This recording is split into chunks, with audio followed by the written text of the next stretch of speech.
എരുമേലിയുടെ ആധ്യാത്മിക ചൈതന്യത്തെ പരിപോഷിപ്പിച്ച് വിളങ്ങുന്ന മറ്റൊരു ക്ഷേത്രമാണ് പേട്ട ധർമ്മശാസ്താ ക്ഷേത്രം. കൊച്ചമ്പലം എന്നാണ് ഇതറിയപ്പെടുന്നത്. എരുമേലി വലിയമ്പലത്തിൻ്റെ 1.5 കിലോമീറ്റർ അകലെയാണ് കൊച്ചമ്പലം.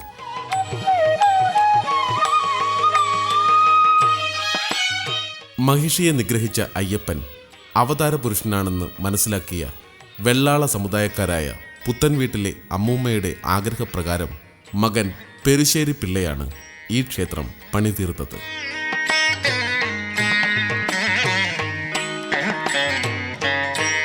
എരുമേലിയിലെ പേട്ട ധർമ്മശാസ്താ ക്ഷേത്രവും ഇതിനടുത്ത് സ്ഥിതി ചെയ്യുന്ന പുത്തൻവീടും തമ്മിൽ ഐതിഹ്യ ചേർച്ചയിൽ വിളങ്ങി നിൽക്കുന്നു.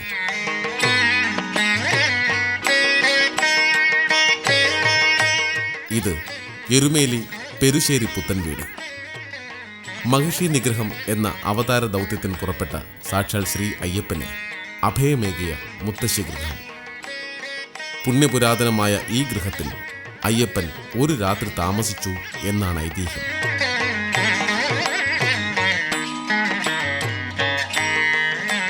മഹിഷി നിഗ്രഹം നടത്തിയ ഉടവാൾ മുത്തശ്ശി വീടിൻ്റെ ഉമ്മറത്ത് സമ്മാനിച്ചാണ് അയ്യപ്പൻ അവിടെ നിന്നും യാത്രയായത്. ഈ ഉടവാൾ ഇന്നും പുത്തൻ വീടിൻ്റെ നിലവറയിൽ പീഠത്തിൽ സൂക്ഷിച്ചിരിക്കുന്നത് ഭക്തജനങ്ങൾക്ക് ദർശിക്കാവുന്നതാണ്.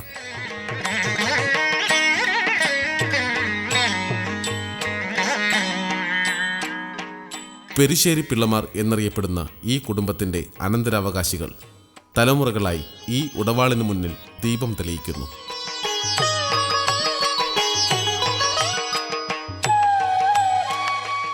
തറനിരപ്പിൽ നിന്നും ഉയർന്ന് തടികൊണ്ട് തീർത്ത ഭിത്തികളാൽ 4 മുറികളുള്ളതാണ് പുത്തൻ വീട്. 1994 നടത്തിയ ദേവപ്രശ്നത്തിൽ പെരുശ്ശേരി പുത്തൻ വീട്ടിൽ അയ്യപ്പ സാന്നിധ്യമുള്ളതായി തെളിഞ്ഞിരുന്നു.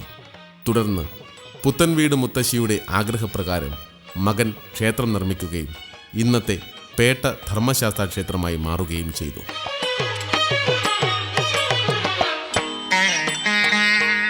ക്ഷേത്രകാര്യങ്ങൾ പുത്തൻ വീട്ടുകാരാണ് നടത്തിയിരുന്നതെങ്കിലും മേൽപ്പാഴൂർ മനയ്ക്കായിരുന്നു ക്ഷേത്രത്തിൻ്റെയും സ്ഥലത്തിൻ്റെയും ജന്മാവകാശം. ശബരിമലയിൽ നായാട്ടുവിളി നടത്താനുള്ള അവകാശം ഈ പുത്തൻ വീട്ടുകാർക്കാണ്. 1935 തിരുവിതാംകൂർ ദേവസ്വം ബോർഡ് കൊച്ചമ്പലത്തിൻ്റെ ഭരണം ഏറ്റെടുത്തു. ദേവസ്വം ബോർഡ് കൊച്ചമ്പലം ഏറ്റെടുത്തപ്പോൾ ക്ഷേത്രത്തിൻ്റെ വെടിവഴിപാട് നടത്താനുള്ള അവകാശം പുത്തൻ വീട്ടുകാർക്ക് വിട്ടുകൊടുത്തിരുന്നു. കാലക്രമേണ ഈ അവകാശവും ബോർഡ് പിൻവലിച്ചു.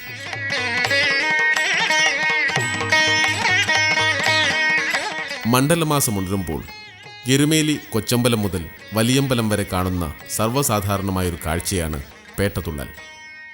ഭക്തിയുടെയും സമർപ്പണത്തിൻ്റെയും പ്രകടിത രൂപം കൂടിയാണ് പേട്ടതുള്ളൽ. പേട്ടതുള്ളലിൻ്റെ ഉത്ഭവവുമായി ബന്ധപ്പെട്ട് നിരവധി ഐതിഹ്യങ്ങളുണ്ട്. അയ്യപ്പൻ മഹിഷി നിഗ്രഹം നടത്തിയതിനു ശേഷം ജനങ്ങൾ നടത്തിയ ആഹ്ലാദ പ്രകടനമാണ് പേട്ടതുള്ളൽ എന്നാണ് ഒരു വിശ്വാസം. ഐതിഹ്യവും വിശ്വാസവും എന്തുതന്നെയായാലും ഒരു സംസ്കൃതിയുടെ ഊർജ്ജരേണുക്കളുടെ ഊറ്റം കൊള്ളലാണ് പേട്ടതുള്ളൽ.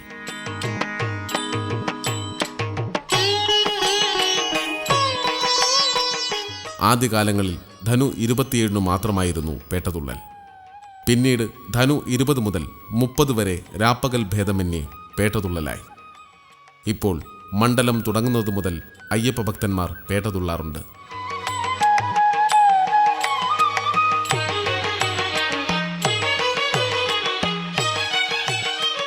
പേട്ടതുള്ളലിൻ്റെ ചടങ്ങ് ഇങ്ങനെയാണ്. ചെയ്തുപോയ തെറ്റുകൾ പൊറുക്കാൻ പ്രാർത്ഥിച്ച് നാണയം വെറ്റിലപ്പാക്കോടെ പുണ്യപാപ ചുമടായ ഇരുമുടിക്കെട്ടിൽ വെച്ച് നമസ്കരിക്കും. അതിനുശേഷം പെരിയ സ്വാമിക്ക് ദക്ഷിണ നൽകും.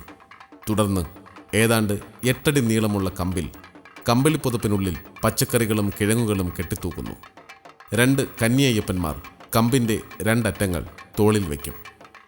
ഈ കമ്പിൽ കെട്ടിത്തൂക്കുന്ന പച്ചക്കറികൾ നിഗ്രഹത്തിനു ശേഷം മഹിഷിയെ കൊണ്ടുപോയതിൻ്റെ സ്മരണയാണെന്നും അതല്ല ഈശ്വരപ്രീതിക്കായി വിഭവങ്ങൾ എത്തിക്കുന്നതാണെന്നും വിശ്വസിക്കുന്നു.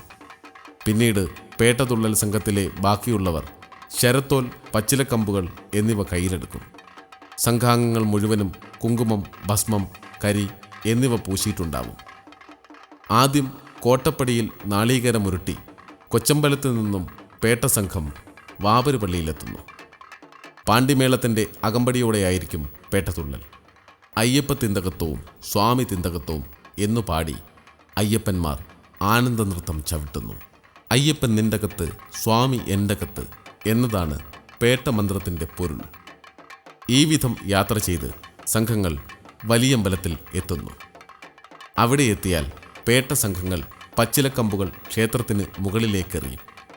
തുടർന്ന് ക്ഷേത്രം വലം വെച്ച് കർപ്പൂരം കത്തിച്ച് പേട്ടതുള്ളൽ അവസാനിക്കും.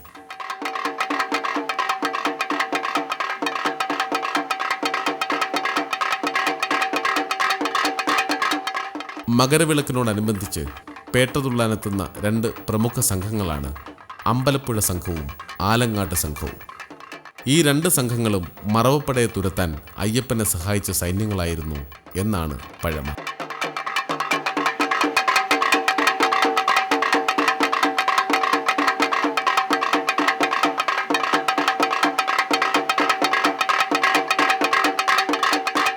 പേട്ട തുള്ളിക്കഴിഞ്ഞതിനു ശേഷം ഭക്തസംഘങ്ങൾ എരുമേലിയിൽ നിന്നും പരമ്പരാഗത വഴിയിലൂടെ ശബരി സന്നിധാനത്തിൽ കലിയുഗ വരദനായ സാക്ഷാൽ ശ്രീ ധർമ്മശാസ്താവിൻ്റെ ശരണപങ്കജങ്ങളിൽ അഭയം തേടാനായി യാത്ര തുടരുന്നു.